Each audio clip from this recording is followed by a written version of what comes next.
from where I sit, a governor should not issue orders in vain. There is a tendency in this country where you issue an order and those who are supposed to implement it go and subject to discussion and agree whether they're going to implement it or not. Whether it's a genuine order or not, they choose whether they're going to implement or not.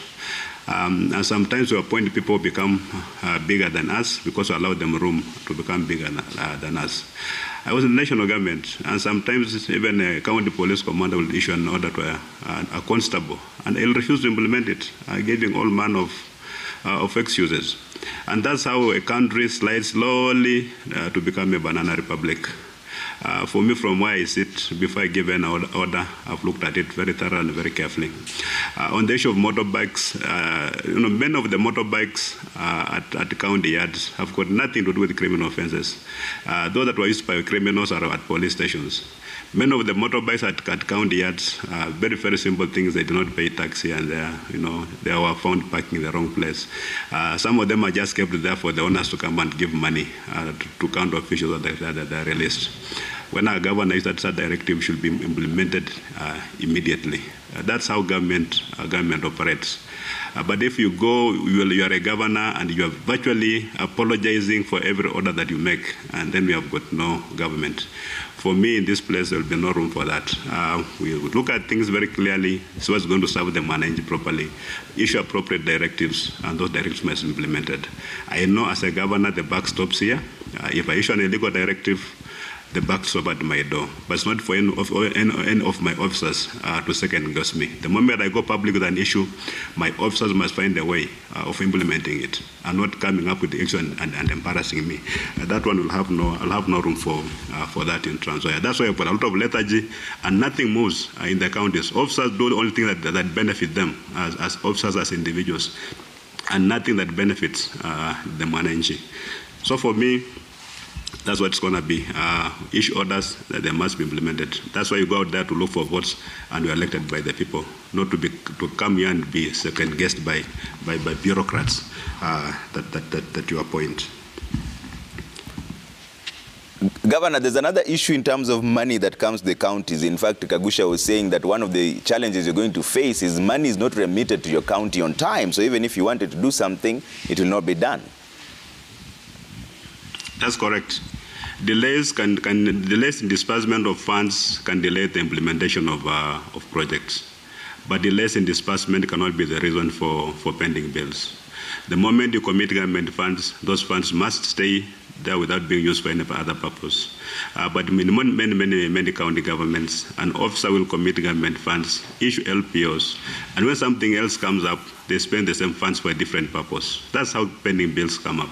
Disbursement, slow or late disbursement of funds from the national government can never be the basis for pending bills, because all the money have been budgeted for and approved by the National Assembly and the Senate eventually must land in county coffers. So therefore, the issue of saying maybe funds were delayed and therefore you have got pending bills, for me, is neither here nor there. We must have discipline and go back to the old days where government documents meant something. In the past, a contractor will move to any bank with an LPO and they'll be given money equivalent to that LPO. Today, no serious banking institutions respect documents from county governments, because we are basically run like kiosks. You commit government funds, tomorrow those funds are not in the books. You spend them for something else. What we need are not excuses. We need financial discipline, and the buck must stop somewhere. If the chief finance, officer finance, or the guy in charge of procurement, and you commit the government to funds that are not even available, not budgeted for, you must actually be held responsible. So for me, really, I'll only urge the national government to release funds on time so that our projects are implemented quickly. We are still running out of time. Our country is sliding back into poverty, and yet our county government was supposed to sort out some of these basic things. And what about the Council of Governors? Because Kagusha also mentioned that the Council of Governors had been failing in their strength as a collective unit to bargain for things that strengthen devolution. What is your view on the Council Governors' performance? We got it wrongly when we used the wrong yardstick to measure performance. I think people believe that a strong chairman of the COG is the one who's always at loggerheads with the national government and fighting with cabinet secretaries and principal secretaries. basically talking at government, national government, and not talking to national government. I'm sure if we had sober people, very rational people, people can engage very constructively with the national government. Even this issue of late disbursement of funds will be a thing of the past. But if you want to test the might of the national government, I'm sure just come out as the loser, because the national government can just choose to delay. The way they've been doing, you find the chairman who's fighting the national government, then the national government. Okay, some they're also petty. You personalize issues and then punish the entire county government leadership throughout the county. So for me, I believe that with better leadership that's ready to negotiate with the national government, we will see less noise and more progress in terms of ensuring that the resources from the national government are actually enhanced and come at the right time. So the parameters for me to use on the effectiveness of a COG chair is not the one who shouts the most, the one who insults the most. People talk of Isaac Ruto having been effective. What was his effectiveness? He was shouting, but the funds were not being released. And even the subsequent ones, they've just been shouting at the national government, they're not getting the funds. I think we can negotiate better. And of course, without necessarily, you don't go there to beg. But if you go and you're talking to a cabinet secretary in a funeral, and then on Monday you're going to talk to them in the office, you've already poisoned the environment. And I believe leaders at a certain level must have a certain level of decorum when they're addressing each other. Yeah, Governor, the issue of bills that and money not being remunerated on time is a main concern, because even in your county, just exactly 1 year ago, in fact, on the 17th of September 2021, your doctors and nurses, you're not in at that point, but they're given a 7-day notice of strike because they had not been paid. So what if that happens under your watch then? Because the money has not been remitted from the national government, you have no money to pay them. What do you do? It's lack of planning. You don't plan salaries monthly. You know that money is going to be delayed.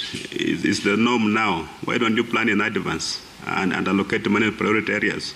One of the priority areas, salaries. Plan for 2-3 months ahead. Have those funds that have come allocated at the end of every month. People are getting salaries. Instead of you waiting for this person to come to start planning how you're going to pay salaries. It's a matter of planning. All right, Governor. There's a question here from you. Ask Governor, how is he going to handle promotions there? There are some employees who have stagnated in the same job group. Trevor, is a very, very sickening thing. In the national government, of course, we have structures there. And even the county governments, people are employed, and every employee is on a certain scheme of service. The scheme of service provides for progression in service, and what's required for an officer to move from one job group to another. The thing that I find completely unacceptable is this idea of overlapping. An officer is employed in 2015, another one was employed in 2010, and the one in 2015 eventually becomes the boss of the one who was employed in 2010. And the one in 2010 is a very hard working officer, very disciplined, they've attended all courses, but maybe because they don't know some certain people who maybe were in charge of promotions. We want to have very predictable schemes of service, that we end the service knowing that I'll stay in a particular job group for 3 years. Once I've undertaken the required training or undertaken the required courses, we must then move to the next job group. We're going to streamline things, remove this favoritism, and even some places have got tribalism and nepotism even in promotion, where you've got a very an officer occupying a very senior position, but they even have no confidence of even addressing their juniors, because their juniors are basically more experienced and more senior and more skilled than them. It's something that's a problem actually across all counties. And for us here, we're going to ensure that this problem is taken care of as soon as we start working. Okay, there's another question here to Governor Natembeya. Miriam from Trans Nzoia says, please centralize procurement, especially in hospitals, and bring back the hospital boards. Is that an option? How will you want to look? Yes, go ahead.